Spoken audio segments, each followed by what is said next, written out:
আলাপ আলোচনা হচ্ছে, ইলেকশনের রোডম্যাপ হয়তো খুব সহজেই ডিক্লেয়ার করা হবে।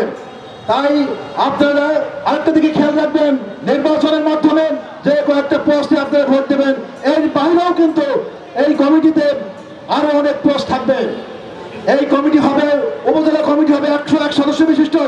তাই আন্দোলন সংগ্রামে আপনারা যেভাবে নেতা নির্বাচন করেছেন এবং করবেন, ঠিক একইভাবে সামনে ইলেকশনের কথা রেখে যারা ক্লিন ইমেজের লোক, যারা ভালো লোক, তাদেরকে এই কমিটিতে স্থান দিতে হবে। কারণ সামনের দিনে যে ভোট হবে, সেই ভোটে যারা বিএনপিকে নেতৃত্ব দিতে পারবেন, বিএনপির অ্যাম্বাসেডর হবে, ধানের শীষের অ্যাম্বাসেডর হবে, তাদেরকে অবশ্যই ক্লিন ইমেজের লোক হতে হবে। এই মিরপুর ভরামারাই দেশনেত্রী বেগম খালেদা জিয়া এবং দেশনায়ক জনাব তারেক রহমান যার হাতে ধানের শীষ তুলে দেবে, তার পেছনে আপনারা সবাই মিলে ঐক্যবদ্ধভাবে কাজ করে তাকে বিপুলভাবে বিজয় করে ওই মহান জাতীয় সংসদ বানাবেন, এই আশাবাদ ব্যক্ত করে আমার বক্তব্য শেষ করছি। বাংলাদেশ জিন্দাবাদ, বাংলাদেশ